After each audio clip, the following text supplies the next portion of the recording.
interview with one of a person who had a very prolific career, and he is none other than a retired IAS officer, a former Home Secretary of India, Shri Anil Swaroop ji.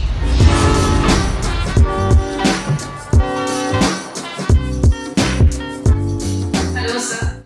Hello. So, how you are feeling in Assam right now? Absolutely wonderful. Nice place to be in.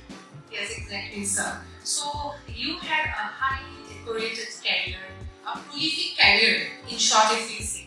So now as this interview has been conducted for all the aspirants out there who want to do something in their life as a civil service, to do civil services in their life. So, what were the challenges that you faced on your journey to achieve this goal? There were a huge number of challenges as one joined the service. My father wanted me to become an IAS officer, so I became an IAS officer. But at the end of my book, not just a civil servant, I write that if I could be born again, I'd like to be an IAS officer all over. This is on account of these enormous amount of satisfaction that one derived out of doing a variety of things in the service. As far as the challenges are concerned, there are all sorts of challenges. There are political challenges, there are administrative challenges, there are financial challenges, there are social challenges. You face those challenges. People talk about political interference in government service. Yes, I must confess that in the beginning of my career I did face a lot of political pressure. But over a period of time, maybe say after 15 years, I think the politicians realized that I would only do the right thing, so not many approached me for anything wrong. Obviously, a large number of politicians still approach me for the right thing, which is their job. And it is my job to do the right thing, so I enjoyed helping them or helping anybody who came to me. That's the job of the civil servant, and you can derive enormous amount of satisfaction out of doing good to people, doing what they want. So that's a challenge, yet it's extremely satisfying. Similarly, there could be financial challenges at the personal level, at the official level.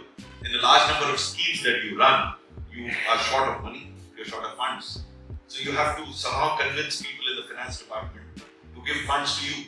But if the scheme is good and the outcomes are recognizable and they are recognized, then fund is not a problem, as I discovered in a scheme called Rashtriya Swasthya Bima Yojana, a universal health insurance scheme, wherein initially I had a lot of problem in getting money from the finance department, but over a period of time it became very easy to get funds.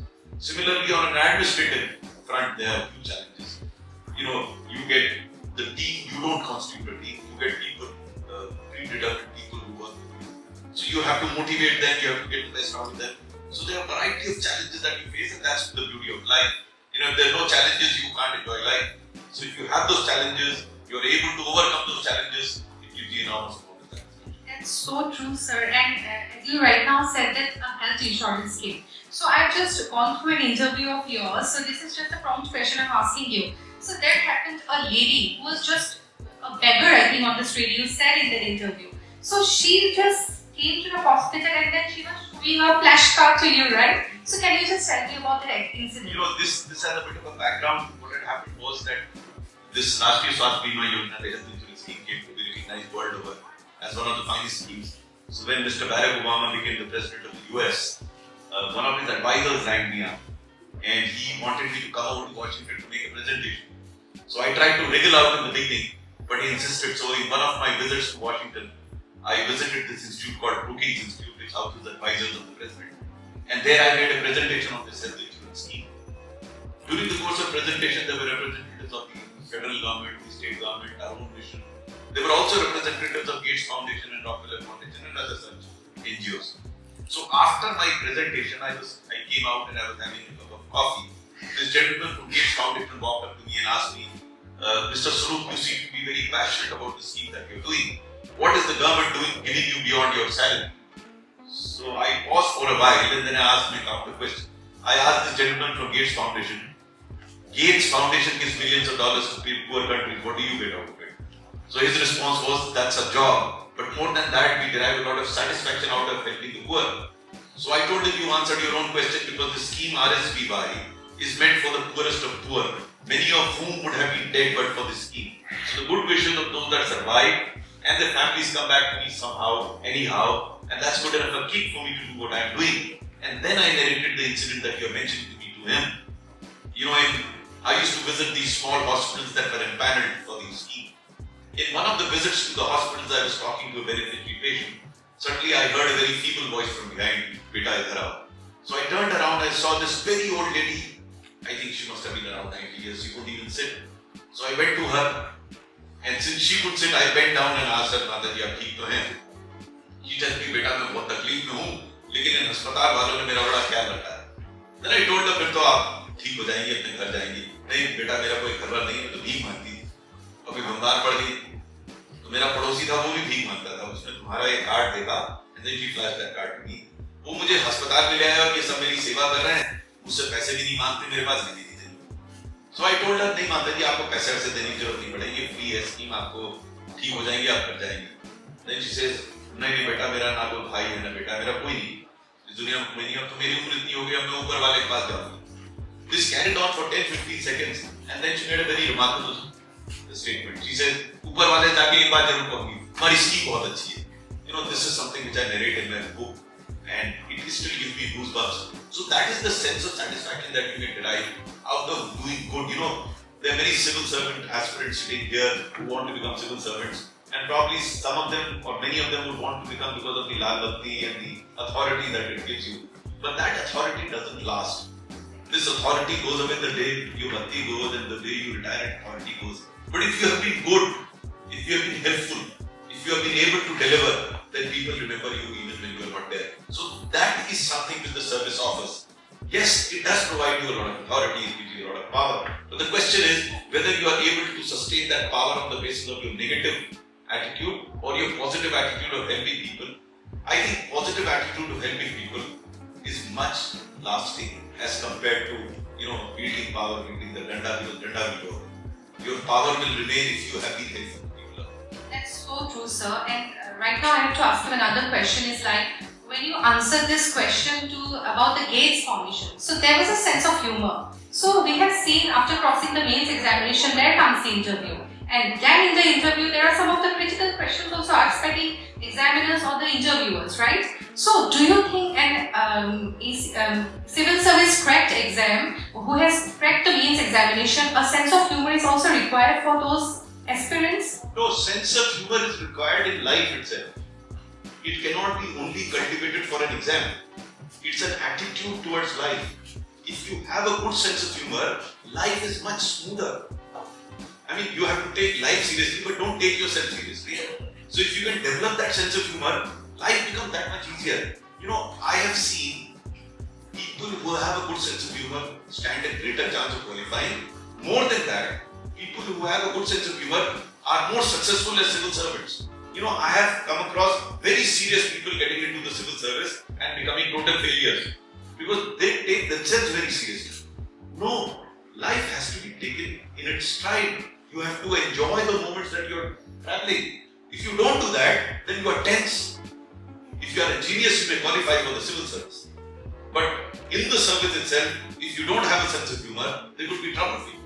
You will always be tense, you will always be nervous. No, that's not life, that's not civil service.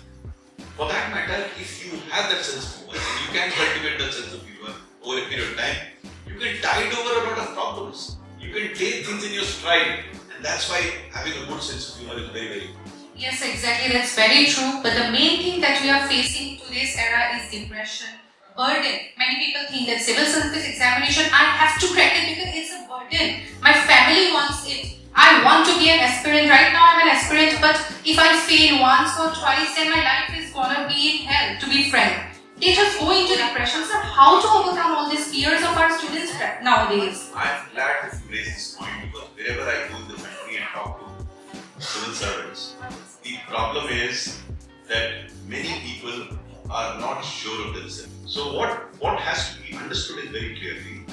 Much of the nervousness, and each one of you should understand this very clearly. Much of the nervousness is based on the fact that you think you are alone in this world in committing mistakes.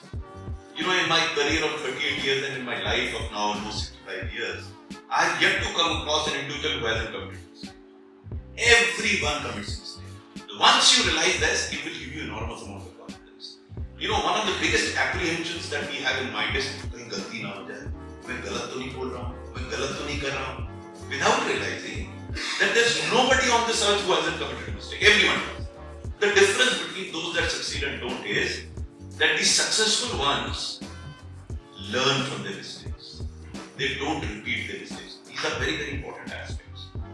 Not committing a mistake is not done because everyone who wants to do something, and if you don't do anything, you won't commit a mistake. If you do something which you should do, then you are bound to make mistakes. Now the difference is, you should learn from your mistakes, not commit the same mistakes over and over again. If you do that, you will be successful. Similarly with failures. I have yet to come across an individual who hasn't failed in life. Everyone has failed at some point in time. I failed. I committed mistakes. I narrate this incident to everyone and I narrate it here. I had done my class 12 and I had switched over to humanities. I couldn't speak 5 sentences in English or Hindi fluently. Could not write 5 sentences in English fluently. And this I am telling because many of you have this problem. And I will talk at length about how to improve your communication skills. But right now, just to illustrate. So I followed a particular drill and I became a reasonably good speaker and started representing my university for debating.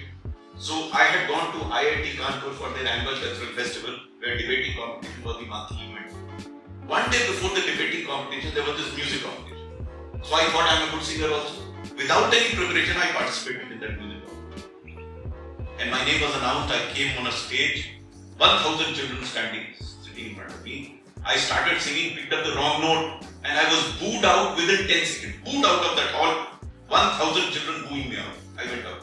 Imagine my mental state. I had totally crashed. I decided I will not participate in the debate on the following day. I had committed a grave error, a mistake. One of my seniors came to me and asked me, "ये जो हो गया इसका तुम कुछ कर सकते हो?" मैंने क्या कर सकता? अरे जब पास्ट में तुम चिपके रहोगे तो आगे कैसे? And then you are a stupid fool. You behaved like a tansin, you didn't even practice and you thought you would sing. Now, you don't want to participate in an event where you have practiced, but you participated in an event which you didn't practice, that was a mistake. So I understood it after some point in time. Next day, I agreed to participate in the debating competition. My name was announced, Anil Swaroop. The moment my name was announced, everyone started shouting, "Gaya, Gaya." They thought the same singer has come and will be a disaster. By which time I had overcome my fears, I had understood my mistake, I went and spoke, I got the first prize in the national debating competition. I have never looked back after that. And I can speak to any audience anywhere in the world now. So I learned from that mistake that without preparing, you don't necessarily participate in a competition. So the point that I am trying to make, it is not a mistake to commit a mistake. It is not wrong to commit a mistake. It is human to commit a mistake, but learn from your mistakes. Don't commit the same mistake again. Now, if you understand this, it will give you enormous amount of confidence. You are not alone in committing mistakes. Everyone commits a mistake, so if you are not alone, why should you be so much hassled about it? This will give you enormous amount of confidence. That's so true, sir. But generally nowadays we see that students, like, they have a group of education. Like, they form a group, they consult with each other, they have group education. So if somebody amongst the group gets and cracks an IAS or any type of civil examination, the others get depressed. So is it important that we look upon the others, or is it important that we just focus on ourselves? No, let us try and understand. The problem in our social existence is that we start competing with others without realizing that everyone is unique, everyone is different. That is the fault of our system. Because we are competing with others, so we compare with us. How can you compare one with the other? You know, someone may be good in handwriting, someone may be good in reading, third person may be able to remember.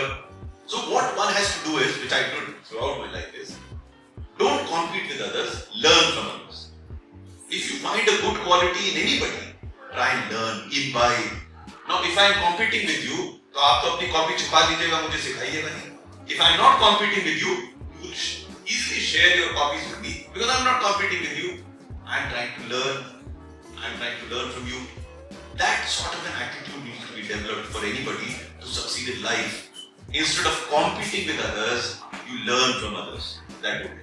Exactly, sir. So nowadays we have seen that parents are also always focusing their children to achieve something in their life. So it's very important. But there are some students in remote interior places who have very less educated parents. So they doesn't even have money to do the coaching classes or doesn't have a mentorship, proper mentorship in their life. So how much do you have, what you have to say about this mentorship? Do anyone need mentorship to achieve goals in their life? To me, mentors are extremely important.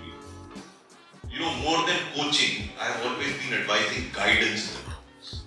Because ultimately, the student has to learn himself, but he has to be guided in the right direction. He may be running in the wrong direction. So, if you have the right mentor, he will tell you what to do, what not to do, where to go. He will not teach you. At that level, when you are 20, 21 years, no one can teach you. You have to learn yourself. You can at best be guided. And for that, mentors are very, very good. So now, what is that? As you rightly pointed out, how do you mentor a person who is in a remote area? Fortunately, because of the emergence of internet, it is now possible. You can be virtually mentored. I mean, my personal view is that for the civil service exam, you don't have to attend physical classes. You don't have to sit in a class. It can be done virtually. So I think internet is a revolutionary thing that is happening in terms of guidance, in terms of even coaching. There could be 1 or 2 sessions physical where some clarifications can be sought and interacted with. But if that is not the case, you don't have to waste time traveling, you don't have to spend money living somewhere else. You can live in your place, and these days almost everyone has a smartphone.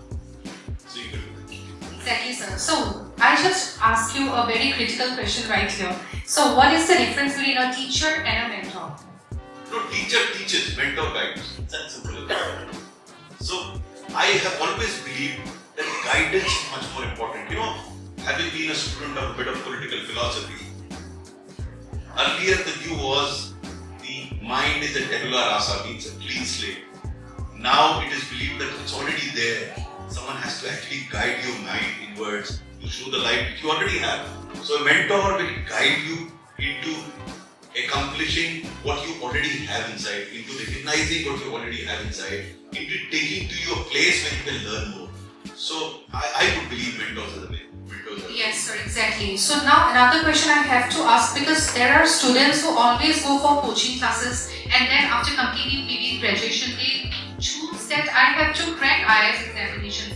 But apart from that, there are students also who just go for engineering, then does MBA and then decide at a point of life that yes, I have to crack the civil service examination. Sir, what is the right age to decide this? My suggestion to all those aspirants of civil services, start as early as you can, but not prepare for the civil service. Prepare for preparing for the civil service. There are soft skills that one has to develop to then study for the civil service.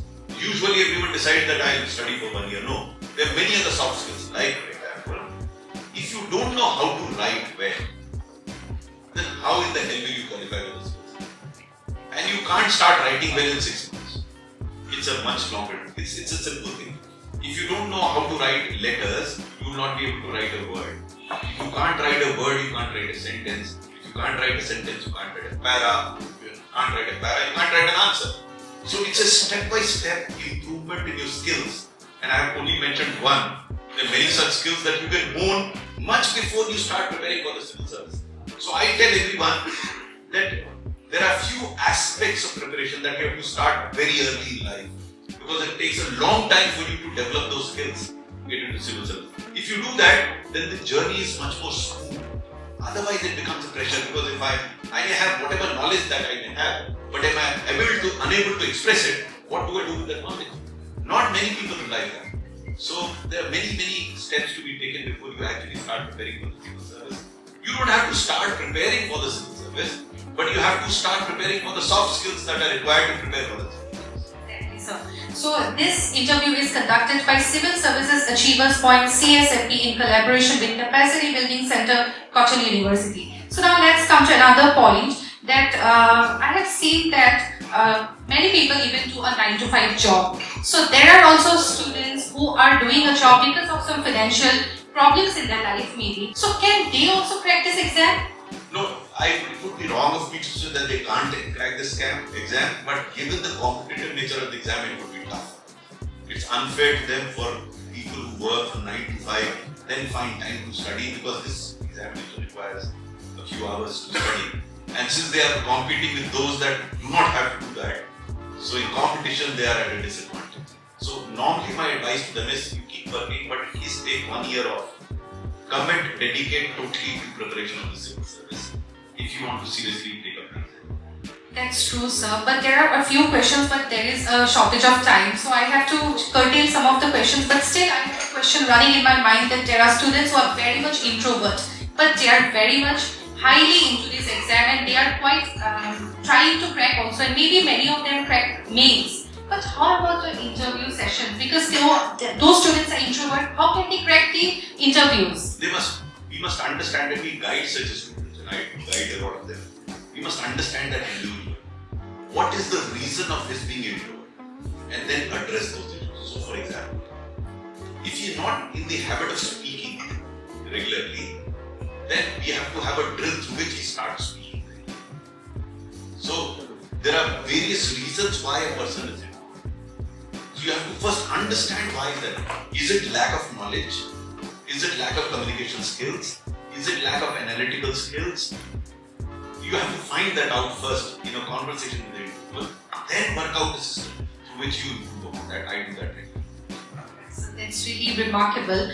So, at last but not the least, I have to ask you one thing. How about the ethical dilemmas? There are many IAS officer, IPS officer who faces ethical dilemmas due to bureaucracy. So, how have you ever dealt with it? You know, to begin with, even I wondered how do I handle my dilemmas. But if you evolve as an individual to be reckoned with in the sense that you are clear in your mind that I will do this, I will not do that. That clarity has to come in you. Once that happens, then the life becomes easy. For me, life becomes fairly easy after 12 years of service. Initial 12 years, yes, I had those dilemmas whether I should do this or that. After that, I held the most sensitive assignments in government, state as well as central government. I had absolutely no. I was very clear in my mind, I do this, I will face the consequences. You know, if you're not prepared to face the consequences, then if I'm prepared to the consequences, I face those consequences. And the last question is that if you were a student in today's generation, so what profession will you have chosen right now? The Indian Administrative Service, without any doubt. So thank you so much. It was really inspiring, and this interview was conducted by Civil Services Achiever Point CSAP in collaboration with Capacity Building Center, Cotton University. And we really thank you, and it was really motivating to all the students out there and even the students who shall watch this in social media. So thank you so much, sir. Thank you. Yeah.